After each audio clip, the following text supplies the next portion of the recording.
Hello and welcome to Double AI, the podcast on analytics in the business of sports. I'm Phil in Los Angeles. The Double A stands for Andrew in San Diego and Ari in Chicago. Howdy, guys. Hello. Hey everyone. Well, we have the week between, but there's certainly no pause. The week between the NFL semifinals and the Super Bowl. But fellas, this is a meaty week. There is a lot going on as we record this on a Wednesday. And almost right after the semifinals were over on Sunday, we started looking at the line for the Super Bowl and the over-under. And Andrew, it reveals some things when you take a look at the numbers. Yeah, absolutely. I think not as a surprise, the betting odds expect Kansas City to repeat, but they're only a slight favorite, just 3.5 points. But probably not surprising, having watched Kansas City and Tampa Bay, they're expecting a shootout as well, with BetMGM's over/under around 56 or 57 points. So we're looking at a high-scoring game and a close one. Yeah, students of the over-under in the Super Bowl would know that I believe that's the second highest over-under forecast at this point. Now, all right, this is clearly a battle between two quarterbacks, two big names, two big brands. And Brady, he's got the Buccaneers on a roll right now. Yeah, and also lots of other big names just fell short of making the Super Bowl. But yeah, unbelievably, I think somebody said Brady's 43 and Mahomes' father is like 50 something. So like not that much older than the father. But yeah, Brady led the Bucks to 7 straight wins, 6-1, ATS over that stretch. And Kansas City has only covered the spread twice in their last 10 games. So it's not a done deal. 10th appearance would be his 7th world championship, 7th win. So that's pretty amazing. And then Mahomes, I know he had that concussion scare a couple weeks ago, but has picked up right where he had left off and had a sensational game. If they win, he would be the first back-to-back championship since, you name it earlier, Brady and New England, 2003 to 2004. Well, we have something old and something new. First time a team has played on their home field. So, Andrew, what does that mean with regard to having fans, and how's the NFL approaching that? Well, I mean, it's interesting, right? It's being played in Tampa Bay, and they were going to allow fans going in, um, a small percentage, right? 30% capacity, so about 22,000 fans. The NFL, it's been quite a few weeks ago at this point that they were going to allow 7,500 vaccinated healthcare workers in free, and then the other 14,500 will just be fans with no vaccination required. It's going to be an interesting experience. There's the benefit of playing at home, but it's not playing in front of your home fans either. Although this year has been weird in terms of fan noise across the NFL anyways. So it'll be interesting to see how that plays out. All right, Andy Reid, Kansas City's brilliant coach, is approaching this like a regular season game. He's going to fly in the day before. There's no Super Bowl Mega Mania week, and it'll be interesting. And Andy gets credit for that right away. He said, "This is how we're going to handle this." The two teams they played back Thanksgiving weekend. It was a good game, as you guys alluded to. Chiefs won 27-24. Some interesting numbers here are as you take a look at Tom Brady and what he's accomplished for the Bucks and what he has done, cha-ching, for himself. Yeah, cha-ching is right. The contract incentives, just the incentives for the postseason, already $1.5 million. I know he's worth a lot more, but $500,000 for making the playoffs, $500,000 for the divisional win against the Saints, $250,000 for the wild card, and then some for winning the NFC championship. And I imagine he's already like all set for speaking fees and product endorsements for life. But this is he's like legend. This is gonna be like legend among legends. Yeah, I think Tom, Giselle, and the kids are not hurting right now, so I think they're rarely missing a meal. Uh, uh, Andrew, let's talk about some of the trends as we prepare to put some money down, or as the sports betting industry embraces the Super Bowl now, here middle, end of January, and then March Madness comes up in about 45 days. Talk about some of the trends for this game. Yeah, absolutely. We already mentioned that Tampa Bay's been hot against the spread, right? 7 straight games. Um, Interestingly enough, Kansas City has not been as good against the spread. They're actually 8-10 against the spread this year, making them only the 5th team to advance to the Super Bowl, doing that poorly against the spread.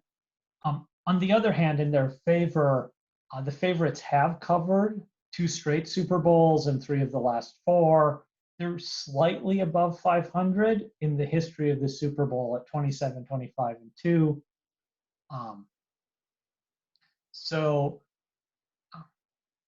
it's still very evenly split over the last 20 years, right? 10 over, 10 above, 10 over, and 10 under the spread. So we'll see how it goes. Again, in Kansas City's favor, AFC teams have won and covered 5 of the last 6 Super Bowls. So, right, we're seeing a lot of things, and you've already alluded to, Phil, we're looking at a very high over-under number, second highest of all time at this point.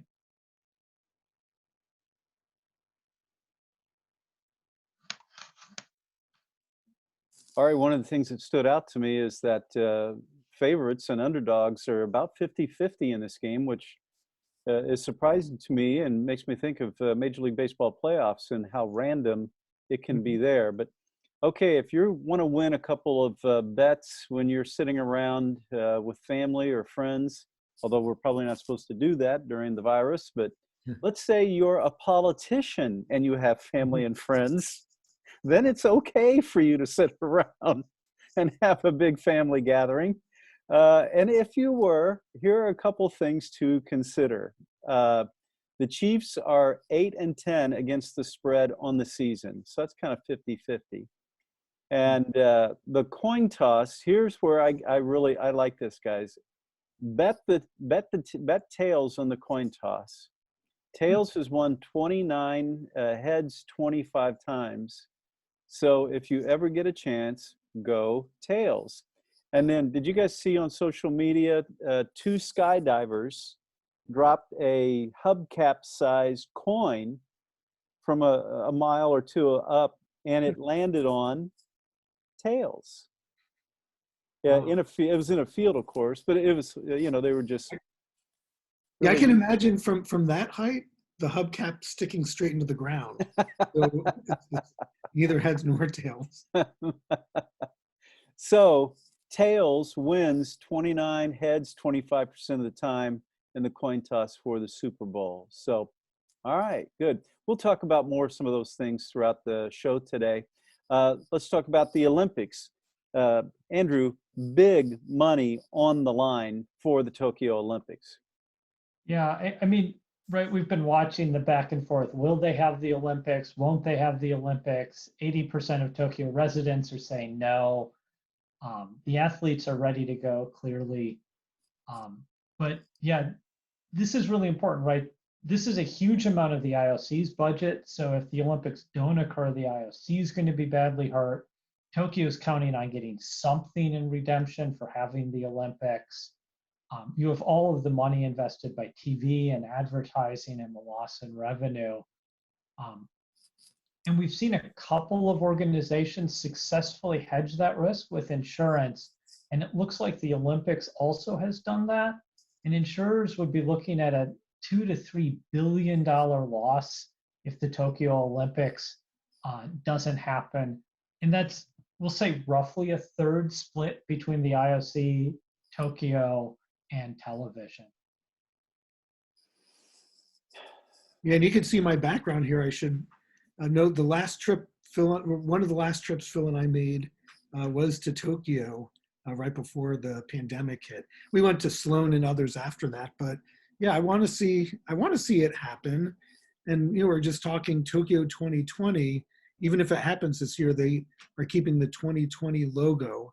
It was a bit much in cost and everything to change everything up. And on a sad note, it's coming up on the 10th anniversary of that earthquake and tsunami, and dual radioactive thing in Japan. So hopefully something positive, whether it's now or at a later date, happens for Japan. Hopefully something positive, well said, comes out of the IOC executive board meeting this week. The game's in about 6 months. And much of the nation, Japan, still under a state of emergency because of COVID-19. So big money there, and big brouhaha in Major League Baseball over the Hall of Fame. Now, let's keep this concise and then get to the conversation. Curt Schilling not inducted. 14 writers would not turn in, or they turned in their ballots, but they didn't vote for anyone. Clearly, they were trying to keep them out of it. One, Ari, is Curt Schilling a Hall of Fame player? Yeah, I'm a little biased since one of my claim to fames earlier on was when I worked for the Orioles as a teenager to try to convince them to have him convert from a reliever to a starter. And it took many, many months. But yeah, I was friends with him earlier on in his career. If you just look at the numbers, yeah, he's borderline, maybe tipping compared to other players that he would get in. So based just on the numbers, he's a little bit above the threshold, in my opinion. But as I can imagine, you're going to talk next is politics and the type of person and the behavior he exhibited has been contentious. Well, there are a lot of ways to go with that. He weaponizes social media. That's not in doubt. But the writers in their behavior have called themselves into question. So, Andrew, do you vote him out because you're the morality police? What's the best way to walk what is a very difficult circumstance? How do you get through that? I don't know. I actually saw a proposal. I think it was Rosenthal who recommended in the last couple days that we have this effectively morality clause within the Hall of Fame. And it's clearly keeping people like Bonds and Clemens out as well, right? For other issues. But one of the problems is should the writers even be the ones to do this? He was proposing let the members of the Hall of Fame make that call. Let them decide who belongs among them or who is eligible, if you will, and then let the writers vote on the merits of the case. The Baseball Hall of Fame's always been weird because there's there's a handful of players out there who haven't gotten in for outside baseball reasons or other issues within it. And right, you have that the player was bad to the media is not going to vote for him no matter how good he is. And then you also have the problem that there are players who are really, really good, but they played in small markets. They're not seen as well. They don't get the same recognition as some of the players who played in big markets. So, I mean, there's just problems in the entire process. Yeah, well said. Tough to know the right thing to do, but I believe you vote him in and you live with, but you do not support some of the things that he has said since baseball, but he's clearly a Hall of Famer. Major League Baseball has another challenge. Phoenix and Arizona community leaders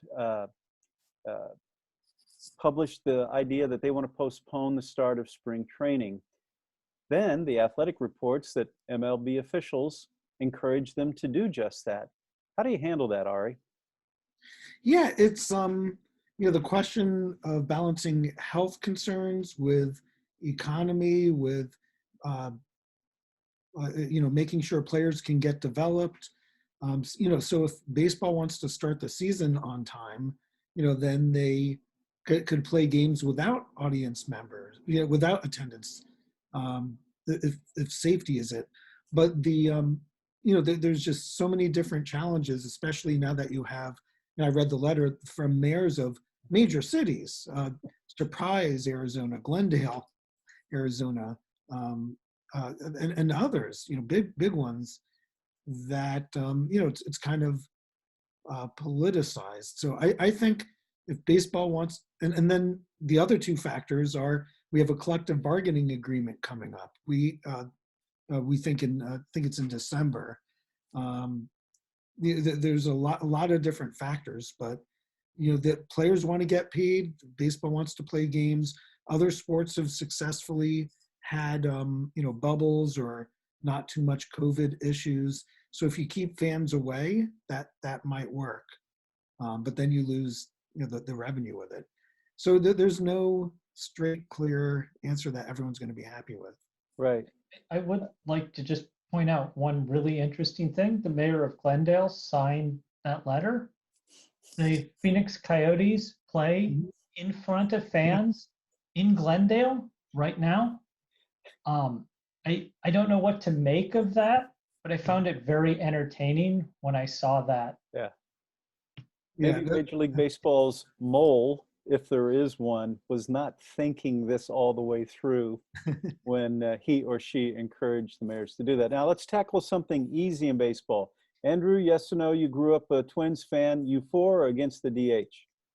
I'm broadly for the DH. I live in San Diego. There's some nice strategy around the pitcher hitting, but there are very few pitchers I look forward to watch hit. Yeah, for my life, National League fans against the DH until this past year. It is fine. Bring it on. Now, Ari, I bring that up because owners right now are trying to get the union to connect those two, and they're trying to sell to the public that they're the same thing. Are they the same thing? No, they're very different, but it's a negotiating tactic that you pull a few things together, expecting to give up some of them. So that's just one tactic, and it's probably in the best interest for viewership. More DH indicates more runs scored, which is generally a more quote unquote fun game to watch. And then from the player's perspective, you get more roster, more players per team, position players, which could be a boon to a lot of more contracts, more agents being happy.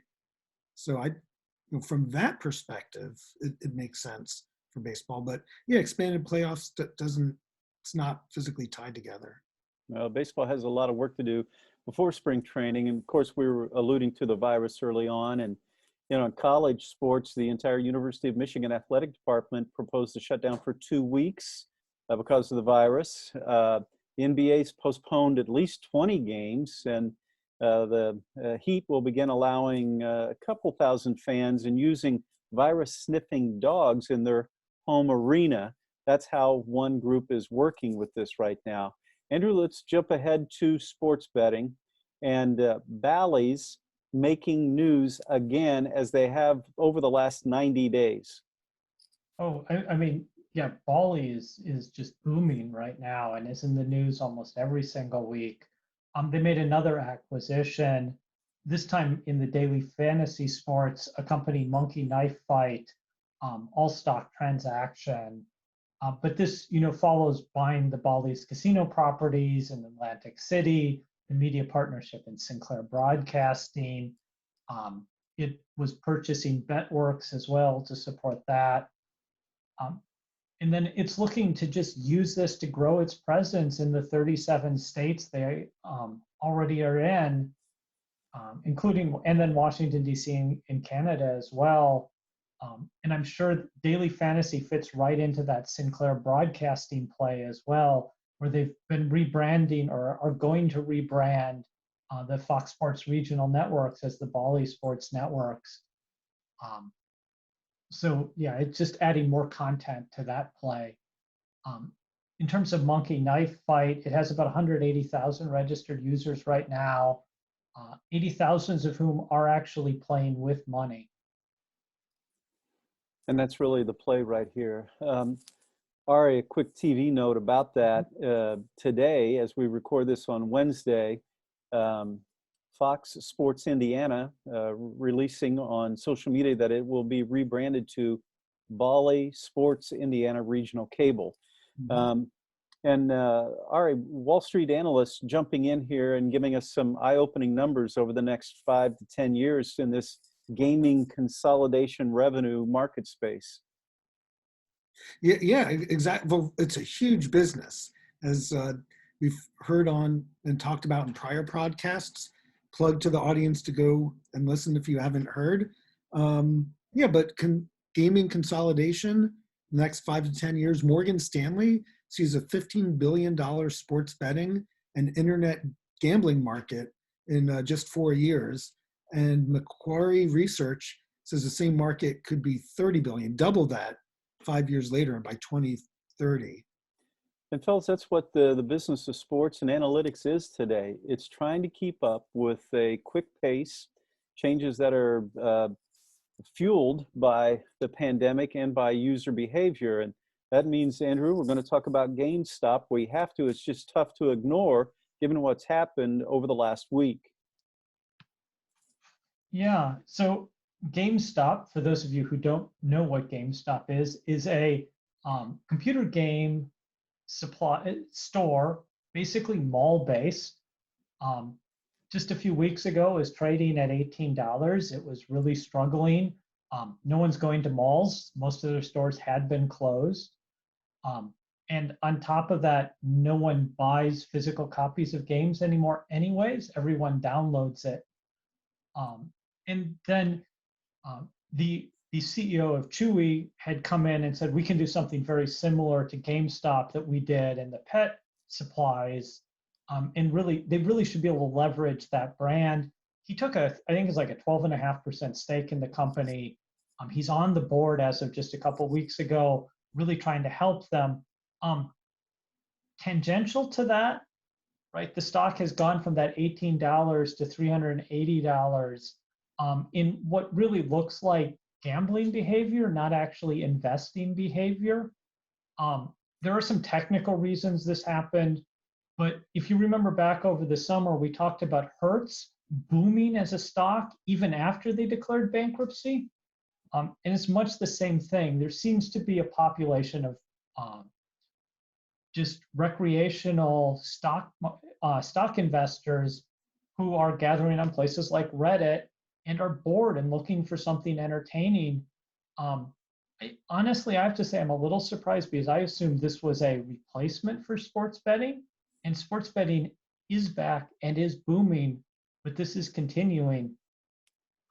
So it's a really interesting, continuing almost gambling behavior in the stock market. Well said. And that's one area of the many that you guys have helped me understand thoroughly about what in the world is going on here. All right, back to TV. NBC Sports Network on cable shutting down and shifting a couple of properties, hockey, NASCAR, English Premier League, to USA Network. And they were about the same size, which seems odd, but then the move is really to beef up NBC's Peacock streaming service.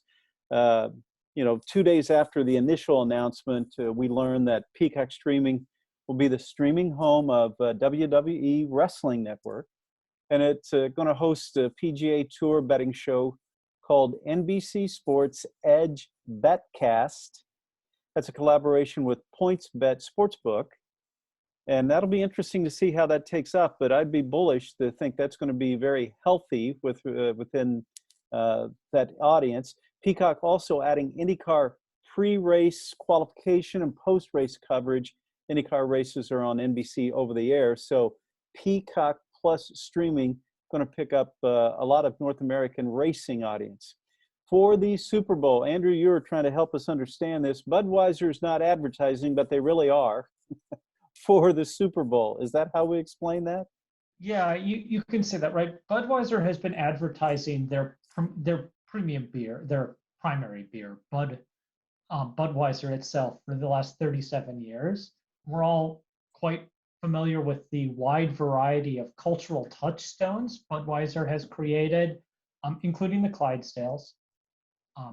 They're not going to advertise Bud. They are going to be advertising some of their other beers during the Super Bowl. And I believe they're going to have one advertisement for Anheuser-Busch altogether. So Maybe the Clydesdales will make an appearance in the Super Bowl for Budweiser. On the other hand, if you are in the New York or Boston market, you're guaranteed not to miss out the Clydesdales, as Sam Adams has decided to, instead of investing, was it almost $6 million for a 30-second spot nationally, I think they're investing it's like $750,000 or something to advertise just in those regional markets. And they promised they would have Clydesdales in their advertisement. Interesting. And we'll start seeing all the ad agencies and the brands, major brands, roll out their pre-Super Bowl spots as we get into this weekend. All right, as we get close to the end of the show, we have really interesting esports revenue news from 2020. Yeah, one of the sports that is close to my heart is chess. And, people don't always view it as a sport. It definitely is. At the Sloan conference Andrew and I went to, they had a debate, clearly a sport. But anyway, it's no doubt it's an esport, since it was the highest earning esport individual player of 2020, a chess grandmaster who is almost mainstream now, Magnus Carlsen, banked $500,000 just from this online site, Chess24. Now, what's interesting is I basically watch Super Bowl, some basketball, some baseball, and I do watch these chess tournaments narrated for hours at a time. My son is a very well rated player, over 2,100 when he turned 13 years old, but it's interesting. It's entertaining. There's one game where Magnus Carlsen came in with a black eye, so I joked to my son, chess is a very dangerous sport. Be careful. But no, it's entertainment. And now this is more than any other esports player of any genre. It's mainstream, and that show Queen's Gambit certainly helped. That's pretty neat. And then, guys, we'll close out with Microsoft earnings that is a strong reflection of what we've seen immediately over the last 90 days and will likely see over the next 2 to 3 years. That's not changing. Yeah, big money in video gaming. I'm an aficionado. I love virtual reality especially, but the whole world does. Just for Microsoft, in their last quarter, surpassed 5 billion with a B. That's like more than that insurance discussion with the Tokyo Olympics. It's huge, $5 billion one quarter. It's over a 50% increase for them over the prior year. And so it's basically all-time high. So it's incredible to see. And the Xbox, which is their gaming platform, their hardware revenue grew 86% over the year before. Those numbers are really staggering. They are. Yeah, 100 million monthly active users. Now, all right, before we go, over your shoulder, give us a little tour of downtown Tokyo there. Well, Tokyo is incredible. It's historic, it's new, it's innovative. And this is just one slice of it. That may look like the Eiffel Tower, but it's the Tokyo Tower, giant communications tower. You can go up in it, and it's near Asakusa, like a beautiful old school, like historic district with religious temples. But everywhere you go, great food. But the religion is part and parcel with it, and that's very close to where this area is. Well, Andrew, I feel like we've had our tour guide, a personal tour. Although Ari forgot to say, keep your hands and legs inside, por favor. Well, guys, that'll do it for this week on Double AI, the podcast on sports betting, sports gaming, esports, and of course, analytics. We're very grateful that you take time to hang out with us on a weekly basis. For Andrew and Ari, I'm Phil. We'll see you again next week. Thanks for joining us on Double AI.